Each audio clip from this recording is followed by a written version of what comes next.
Mesdames et messieurs, bonsoir. Ravi de vous retrouver au compte de cette édition d'information sur Parlement TV. Au sommaire de ce JT, après le décret fixant la date du scrutin présidentiel au 28 décembre 2025, plusieurs partis politiques ont réagi face à cette nouvelle. Vous les entendrez dans ce journal.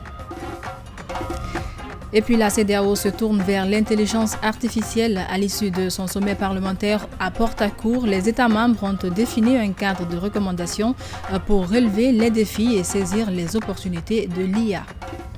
Et puis à Séguéry, face aux impacts environnementaux des mines, l'agriculture devient la nouvelle richesse de la population. Près de 100 hectares ont été mis en culture par les agriculteurs cette année. C'est tout pour les titres, tout de suite les détails. Encore une fois, bonsoir à tous. La date de la prochaine élection présidentielle en Guinée est désormais officielle. Par un décret publié samedi dernier dans le journal de la RTG, le président de la République, le général Mamadi Doumbouya, a fixé le scrutin au 28 décembre 2025. Cette annonce, qui matérialise une nouvelle étape vers le retour à l'ordre constitutionnel, a été saluée par plusieurs partis politiques. C'est le cas de l'Union démocratique de Guinée, de Mamadou Sylla et de l'Union nationale populaire. Notre reporter Réma Leno a recueilli leurs réactions suivies. Pour accélérer le retour à l'ordre constitutionnel, le président de la République, général Mamadi Doumbouya, a, dans un décret, fixé la date des élections présidentielles au 28 décembre 2025. Cette décision intervient après la proclamation des résultats définitifs du référendum du 21 septembre dernier par la Cour suprême. L'initiative du chef de l'État visant à mettre fin à la transition est appréciée par des partis politiques. En ce qui nous concerne à l'Union démocratique de Guinée, c'est avec une satisfaction que nous avons entendu suivi la lecture de ce décret fixant la date de l'élection présidentielle au 28 décembre 2025. Vous savez bien que l'UDG a toujours agi pendant cette transition, le retour à l'ordre constitutionnel. Nous avons, vous le savez, participé ardemment au dialogue, au cadre de dialogue. Et puis nous avons aussi accompagné le CNT lui-même pendant ce déplacement de ce projet de constitution. Alors, triple satisfaction. Selon la nouvelle constitution, les élections présidentielles sont ouvertes aux citoyens guinéens remplissant les conditions d'éligibilité selon l'article 45 de la nouvelle constitution. Cette même constitution prévoit des candidatures indépendantes. C'est pourquoi le président de l'Union nationale populaire invite l'ensemble de la classe politique guinéenne à accompagner le président de la République dans sa logique de retour à un ordre constitutionnel. Aujourd'hui, le président fixe le décret pour nous amener au choix du dirigeant suprême de la République. Ceux qui s'opposeront à ça sont simplement des gens qui ne veulent pas qu'on quitte la situation d'exception. Alors j'invite tous les leaders et tous les citoyens de bien vouloir accepter, de soutenir l'élan du gouvernement, la décision du président de la République d'aller au choix de nos dirigeants. Hier, c'était la Constitution. Demain, ce serait le président de la République. Après-demain, on va voter pour les députés et les sénateurs et suivra les maires. Pour le bon déroulement des élections présidentielles prévues le 28 décembre 2025 et le respect de la date fixée, le président de la République, général Mamadi Doumbouya, a instruit le ministère de l'administration du territoire et de la décentralisation de prendre toutes les dispositions nécessaires. Et puis ce 28 septembre, la jeunesse de Dixine a rendu un hommage solennel et recueilli à nos martyrs. À l'initiative de l'Alliance des jeunes pour la patrie, une grande lecture du Saint-Coran a été organisée, rassemblant de nombreux habitants du quartier. Cette cérémonie s'est tenue en hommage aux martyrs de la nation pour honorer la mémoire de celles et ceux qui ont versé leur sang pour la patrie. Robert Siditono. La grande mosquée de Dixine. C'est ici que la jeunesse de cette localité, à travers l'Alliance des jeunes pour la patrie, a choisi en ce 28 septembre, date historique pour le vaillant peuple de Guinée, afin d'organiser cette série de lectures du Saint-Coran. C'est dans le but de prier pour le repos éternel des martyrs qui ont versé leur sang dans la lutte pour la libération du peuple de Guinée. C'est le 28 septembre que le peuple de Guinée, dans sa totalité quasiment, est sorti pour dire non pacifiquement à la colonisation. Par devoir de mémoire, pour reconnaissance face aux martyrs, il fallait faire un modeste sacrifice pour implorer Dieu pour le repos éternel des martyrs, mais implorer Dieu pour la paix, la cohésion sociale dans notre pays. L'exercice a mobilisé plusieurs citoyens de la localité et ceux venus d'ailleurs. Au cours de la cérémonie, le Saint-Coran a été lu plusieurs fois pour implorer la grâce divine, mais aussi et surtout pour la consolidation de la paix en Guinée. Ils ont été les bâtisseurs de l'histoire de la Guinée dans le sens positif. Que cela soit reconnu par les jeunes générations par rapport aux actes que les grands-parents ont posés, c'est vraiment un sentiment de joie. Je prie Dieu que tout ce qui a été formulé dans le bon sens et qui va être bien pour ce pays-là, que Dieu exauce ces prières-là. L'Alliance des jeunes pour la patrie entend organiser plusieurs autres activités pendant cette semaine de l'indépendance. Et puis, je vous l'annonçais dans les titres, c'est à Portacourt, au Nigeria, que s'est conclu le sommet parlementaire de la CEDEAO, une rencontre marquée par la volonté des États membres de se saisir des défis et des opportunités de l'intelligence artificielle. À l'issue des débats, un cadre de recommandations a été défini. Autre décision importante, l'adoption du budget de l'institution pour l'exercice 2026. Abdoulaye Diallo était sur place. Suivez. Ce rendez-vous a été une tribune d'échange entre parlementaires et experts autour du déploiement de l'intelligence artificielle pour une législation efficace. Ces discussions ont permis de partager les points de vue et les meilleures pratiques, mais surtout de lever le voile sur certaines zones d'ombre. Pour mieux exploiter les opportunités offertes par l'intelligence artificielle pour accroître l'efficacité parlementaire et de promouvoir la démocratie et le développement dans la sous-région ouest-africaine, plusieurs recommandations sont formulées. À l'attention de la conférence des chefs d'État et de gouvernement de la CEDEAO, envisager l'adoption d'une stratégie régionale en matière d'intelligence artificielle en parfaite cohérence avec la vision 2050 de la CEDEAO et l'agenda 2063 de l'Union africaine, afin d'orienter les États membres vers un déploiement responsable, inclusif et éthiquement encadré de l'IA. Recommandation à l'attention de la Commission de la CEDEAO. Mettre en place une unité spécialisée dédiée à l'IA et aux technologies émergentes au sein de la Commission, chargée de coordonner les initiatives régionales, d'appuyer les États membres et de servir de centre de recherche, de formulation de politiques et d'innovation. Recommandation à l'attention du Parlement de la CEDEAO. Exercer pleinement son mandat de contrôle afin de suivre et d'évaluer les politiques et initiatives relatives à l'IA dans les États membres de la CEDEAO en veillant à ce qu'elles soient conformes aux normes démocratiques, aux standards en matière de droits humains et aux objectifs régionaux. Cette session extraordinaire, c'est aussi l'adoption du projet de budget du Parlement pour l'exercice 2026. Le montant se chiffre à plus de 19 millions d'unités de compte. Comparativement à l'exercice 2025, le budget a connu une augmentation de 5%. Il est présenté comme le levier des missions prioritaires du Parlement de la communauté. Plus qu'un acte comptable, ce budget est le moteur de notre engagement en faveur des peuples de l'Afrique de l'Ouest. Il nous donnera les moyens de mener à bien nos missions prioritaires, y compris la mise en œuvre des conclusions de ce séminaire sur l'intelligence artificielle, tout en garantissant une gestion vertueuse et transparente des fonds publics qui nous sont confiés. Avant de quitter Portacourt, les parlementaires sont appelés à se préparer pour l'organisation du 25e anniversaire de la création de l'Assemblée législative régionale en ce mois de novembre.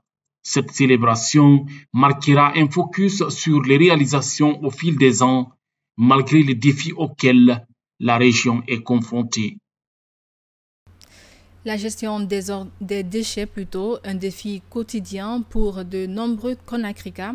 Pour s'en rendre compte par lui-même, le ministre de l'Hydraulique et des Hydrocarbures, Aboubacar Camara, a visité plusieurs sites de transit et de tri d'ordures, de Lambani à Sonfonia en passant par Kisoso et Imbaya. Le ministre et le directeur de l'Agence nationale de salubrité publique ont vu la situation de près. Nos équipes Sekousano et Mbemba Bangoura les accompagnent. Suivez.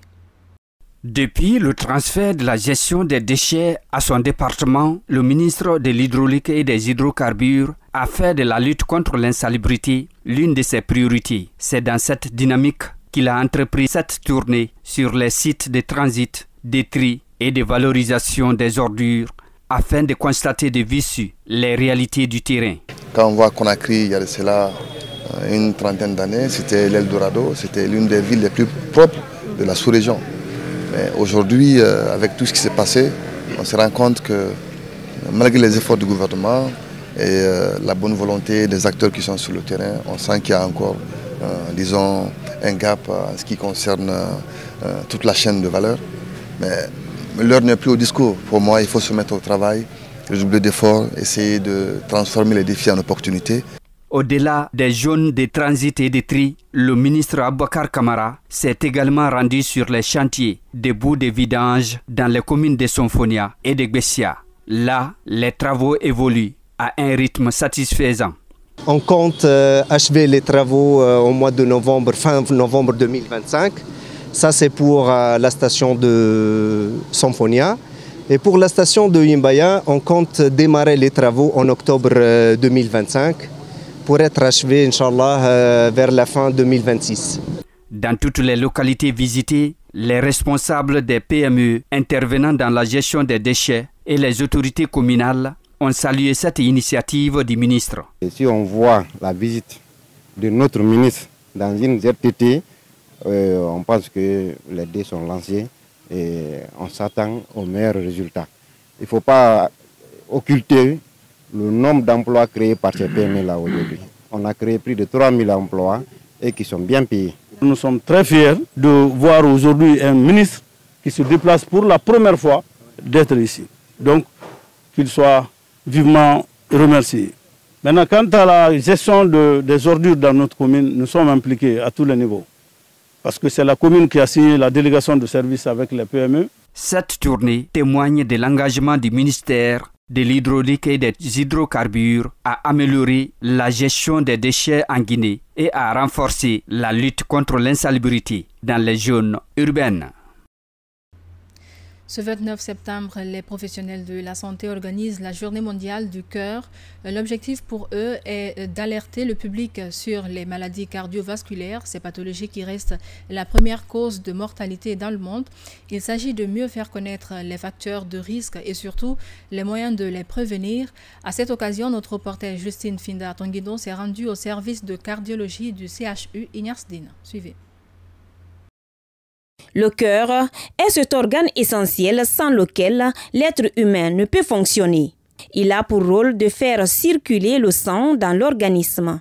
À l'occasion de la Journée mondiale du cœur, les cardiologues se mobilisent pour sensibiliser l'opinion publique aux maladies cardiovasculaires qui font l'objet de plusieurs consultations au service de cardiologie du CHU d'Ignace-Dine. Je profite donc de la Journée mondiale du cœur ce 29 septembre 2025 pour vous dire que les maladies cardiovasculaires sont en nette progression dans notre pays. Donc dans mon service actuellement, l'infarctus du myocarde, appelé encore syndrome coronarien aigu, et dans le langage courant on appelle ça crise cardiaque, constitue la première cause d'hospitalisation dans ce service. Et l'hypertension artérielle en est le premier facteur de risque. Et donc, ces maladies cardiovasculaires, elles constituent la première cause de mortalité dans le monde, devant le cancer,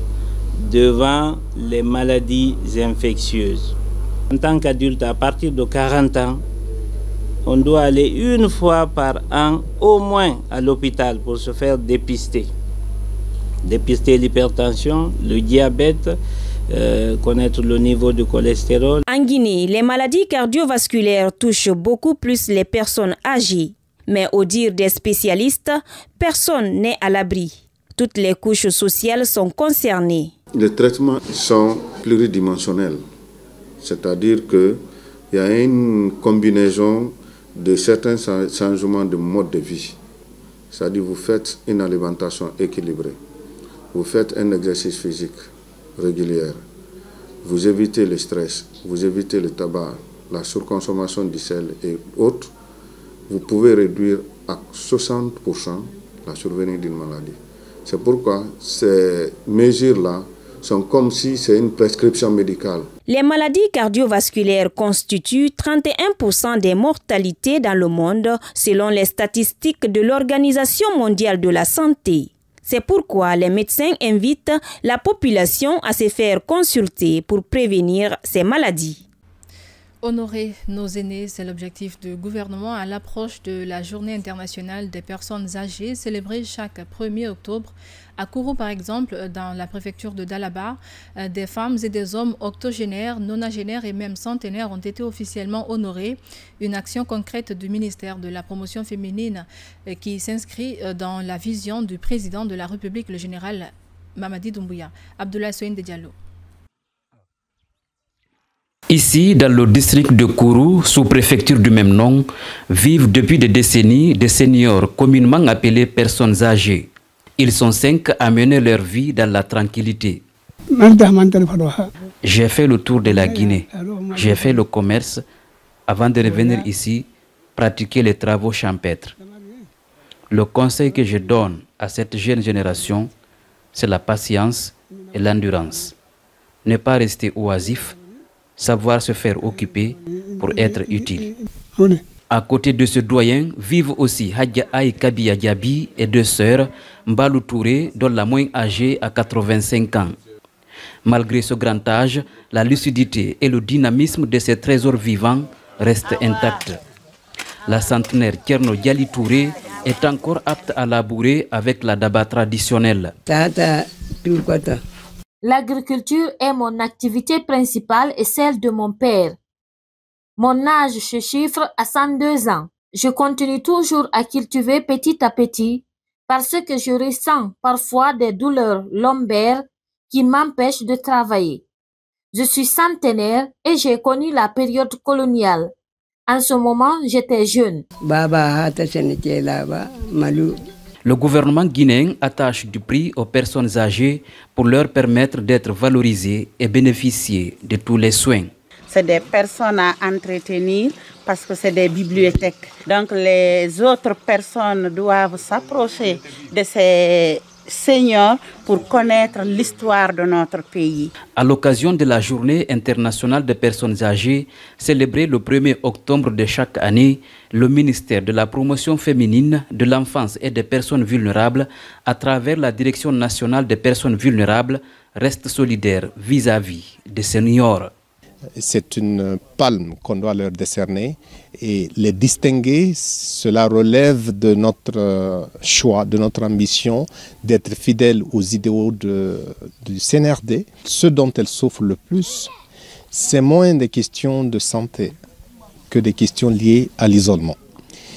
Le sentiment de ne pas se sentir valorisé, le sentiment de se sentir seul peuvent tuer autant que les maladies métaboliques. Pour distinguer les octogénaires, nonagénaires et les centenaires, la Direction nationale des personnes vulnérables a offert des médailles à ces vieilles personnes qui ont marqué leur temps. À Kourou. Direction la préfecture de Sigiri, réputée pour ses richesses aurifères. Dans le district de Seke-Kolenda, un vent de changement souffle face aux impacts environnementaux de l'exploitation minière. Des agriculteurs ont décidé de miser sur une autre richesse, celle de la terre. Cette année, près de 100 hectares ont été mis en culture. Un retour remarquable à l'agriculture, mais qui se heurte à un manque de moyens. Reportage sur place avec Ousmane Kouyaté. Seke-Kolenda, un district de la sous-préfecture de Doko, situé à une dizaine de kilomètres du Mali. Ici, malgré la ruée vers l'or, l'agriculture reprend peu à peu ses droits. Loin des sites miniers, certains paysans parient encore sur la terre et cette année, les premiers résultats sont promoteurs. Déjà, près de 100 hectares de maïs et de riz ont été cultivés. Une mobilisation massive a marqué le lancement officiel de la campagne agricole de l'année. Depuis le lancement de la campagne, nous sommes sur le terrain. Nous sommes à la recherche des problèmes auprès des producteurs. Mais je vous avoue que Sigiri, c'est une grande zone de production par excellence. L'agriculture occupe une place très importante à Sigiri. Là où nous sommes, ils ont eu à réaliser 94 hectares de maïs. Ça, c'est différent du riz. Et vous-même, vous voyez comment le semis est fait. C'est-à-dire, toutes les opérations agricoles sont respectées. Le terrain prouve. Quand vous venez voir le terrain, comment les cultures sont vraiment faites, ça prouve qu'effectivement, les producteurs sont en harmonie avec les conseils agricoles sur le terrain. Il y a des personnes ressources à Sigiri qui sont dans les champs et ne sont pas dans les mines, tel que vous voyez aujourd'hui. L'appel que je lance au niveau de l'autorité, le gouvernement Baouri et le président de la République, son Excellence le général Mamadi Doumbouya, de venir en aide, surtout sur les plans matériels. Il y a des gens ici qui sont prêts à travailler, ils sont prêts à cultiver la terre, mais c'est les matériels qui nous manquent. L'année dernière, plus de 6000 sacs de maïs avaient été cultivés. Cette année, les 8000 habitants de Seke-Kolenda espèrent faire mieux. Cependant, des obstacles subsistent, l'accès aux champs et le matériel rudimentaire. À cela, il faut ajouter le manque de formation aux nouvelles techniques agricoles. Kolenda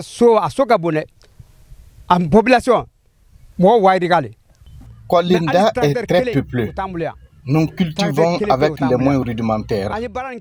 C'est ce qu'on a utilisé pour atteindre ce résultat.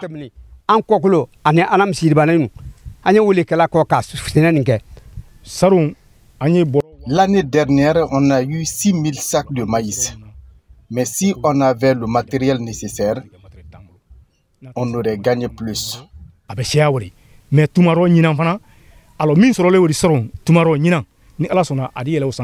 à Seke-Kolenda, l'agriculture veut redevenir le moteur du développement local avec un peu plus de soutien. Ce rêve pourrait devenir une réalité. Et puis enfin, une initiative qui allie sport, cohésion sociale et soutien à l'action publique. Les jeunes du quartier Amdalaï 1 ont organisé un tournoi de football avec pour objectif renforcer les liens de fraternité, promouvoir le développement local, mais aussi apporter un soutien aux actions de l'État. Une démarche saluée par la présence des responsables administratifs venus à la rencontre de cette jeunesse engagée. Reportage signé Oumar Kondé et Mbemba Bangoura. Le sport, vecteur de cohésion sociale et de solidarité. Conscient de cette réalité, la jeunesse du quartier Amdalaï 1, Carrefour Compost, dans la commune de Ratoma, a initié cette rencontre sportive. Elle vise également la reconnaissance des efforts fournis par le président de la République, le général Mamadi Doumbouya, dans le développement du quartier à travers le bitumage de certaines voiries. La mission principale de l'organisation de ce tournoi, c'est pour tisser les liens d'amitié entre les jeunes de la Guinée, en un mot, et ensuite nous rassurer à un développement pour ce pays. Et on pense à l'administration, à ce gouvernement, on pense effectivement au général Mamadi Doumbouya aussi, qui fait assez d'efforts pour la Guinée, au point de vue que nous arrivons à arriver à un stade de développement plus rassurant. La population est là, nous sommes tous derrière l'État pour la continuité. Franchement, nous croyons en lui, puisque là, avec l'État guinéen, nous voyons que franchement, il y a un développement pour le futur, pour la jeunesse de ce pays. Ce tournoi a réuni plusieurs citoyens et autorités administratives qui ont salué cette initiative des jeunes. Ils ont souligné que de telles activités contribuent non seulement à réunir les jeunes, mais aussi à renforcer la paix et la stabilité dans ce quartier. Je vois vraiment que la jeunesse de Kombos, les vieilles personnes de Kombos sont déjà derrière les idées et en même temps les projets du CNRD. Et je réitère vraiment mes remerciements envers la jeunesse de Kombos à ce sujet. Vraiment, mon quartier, il y a eu Sophie Beiki. On l'a fait, ma barre famuma. Alors, il y a eu des idées, Mali, alors Moula, Marig, alors Mamadi Doumbouya, à faire faire Maman, alors Naratagama, alors Sutra, alors Ayam. Au terme du match, Les participants ont exprimé leur satisfaction et leur volonté à rééditer régulièrement ce genre d'activité qui constitue un outil de fraternité, d'amitié et de mobilisation citoyenne au service du progrès du pays. Et voilà, mesdames et messieurs, ainsi prend fin cette édition d'information. Merci à tous de l'avoir suivi et bonne suite de programme à notre compagnie.